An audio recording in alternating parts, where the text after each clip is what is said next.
if they don't think their parents have ever struggled with anything sexually and they're struggling, they immediately conclude something's wrong with them. One of the most liberating things that happened for me in my recovery journey was my dad sitting me down and saying, "Hey, I've actually struggled with this before. I had to get professional help for it. It de-shamed. Okay, I'm not like the black sheep of the family that struggles with Yeah. pornography." But also, like, oh, my dad figured it out and he went and got some help, and it carved a path for me to go and do the same. A lot of people think that because, we're a Christian home and, we've got filters, our kids are going to church, that they're kind of isolated or they're protecting their kids. And they are. I mean, they certainly are. But we all know that the danger can come from a variety of angles. I mean, we see some of the most like the highest levels of exposure tend to happen in, school or on the school bus and other Mhm. kids and sleepovers and all the things. And so, for the Christian men and women out there that are listening, that are maybe parents that are just trying to think about how do I fortify my home? Can you talk to us about some strategies that maybe are helpful that you've used or that you have maybe recommended to some of your clients? Yeah, I mean, the thing that we recommend again and again is conversations. That's the best strategy for sure. I think what happens typically in Christian homes, and I'll even speak from my own experience, is exactly like you said. They have good environments around them. They're involved in church. They kind of figured this won't happen, or that if it does, my kid will just come to me. But the subject is it's so shameful. It's very it's a lot of confusion, especially if you're getting exposed around adolescent years. And often kids don't feel like they can talk to their parents about it unless there's already been conversations taking place around sexuality, even around pornography.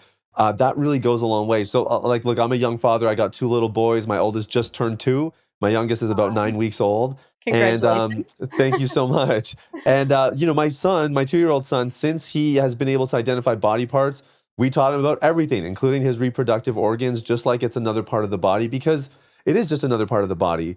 But often, we teach these kind of pet names for it.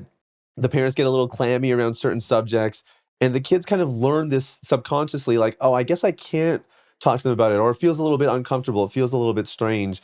And so my goal at this stage of life is trying to have these conversations age appropriate, of course, Yeah. but really as safely and comfortably as possible, so that when my kid does get access to a device or the internet on his own, I can tell him, look, you might see some things online. And if you do, just let dad know. You're not going to be in trouble. But I just want to know about it. And he's not just going to hear that and say, yes, dad. He's actually going to believe me because he has a history of having these conversations and me not judging him, not inducing any shame or anything else like that. So I think conversations go the best way. And for a parent who hears that and says, man, I wish I would have known that a couple years ago, maybe it's a bit too late. The other thing that we recommend, and we say this especially to our clients, we really emphasize this, is you're the template that your sons will copy and that your daughters will marry. And Ooh, so you want good. to really, really think long and hard about the example that you're setting. And in a conversation context, what that means is when it's age appropriate, I think it's good to share a little bit about your struggles, the things that you've gone through. Because the other thing that kids experience is if they don't think their parents have ever struggled with anything sexually and they're struggling, they immediately conclude something's wrong with them.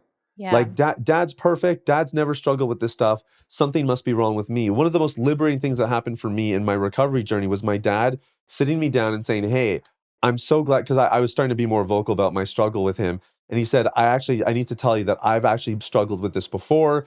I had to get professional help for it, et cetera, et cetera. That was really liberating for me because it just, number one, it de-shamed. Okay, I'm not like the black sheep of the family that struggles with Yeah. pornography, but also like, oh, my dad figured it out and he went and got some help, and it carved a path for me to go and do the same. And so Mhm. we really encourage our guys to take that part seriously also. That's so good. I love that. And, with your communities, your coaching, your resourcing, talk to us a little bit about how important faith is to this process of recovery from pornography. I was also a pastor myself for years before God called me to deep clean. But prior to that, I was a university researcher. So, I Mm. think for a faith-based audience, like I think we understand the value of it, but maybe I'll approach this just from a little bit of a different angle and give some data on the subject because it's really, really fascinating. There's several studies now that show people who have purpose in their life are much less likely to struggle with pornography. And it's really interesting because we've surveyed our audiences over the years several times, whether it's Instagram or within our communities or whatever it might be. And we asked them, what are the some of the most triggering events or items or feelings that you experience? And the number one thing that we get, number one is always boredom and loneliness. Those are the top two things that we get. So the amazing thing about having faith is we have opportunities to connect in ways that other people wouldn't. I mean, naturally, church just brings people together. You're going to build community that way, build relationships, and you're united on values. But also, a big thing that we teach in our programs is connecting with God, and not just connecting with God in kind of like nice philosophical terms, but actually practically, like journaling and praying and worshiping and spending time in silence and solitude. We love John Eldridge's app, the 1 Minute Pause app, like whatever it might be. That's such an important part because the opposite of addiction is not sobriety; it's connection. You know, this old adage in addiction research that we hear again and again. The second thing, though, is faith gives you a sense of purpose. We all know as believers that this life is bigger than us, and that we're made to make a difference, to make the world a better place, and to make people's lives better as well. And generally, when you step into your purpose, you will experience way less of that desire for the things of the flesh, the things like pornography that easily entangle us. And we see this in our community very regularly. It happens in different orders. Sometimes guys will find their purpose, and that purpose really anchors them, and it drives them to resist pornography and to really stay on the straight and narrow.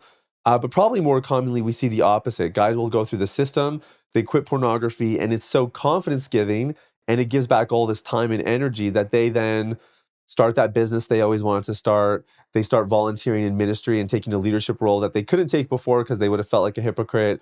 They start being more present at home with their kids. They start dating their wife again. Um, you know, Guys naturally just find purpose when they eliminate these more sinful things out of their lives.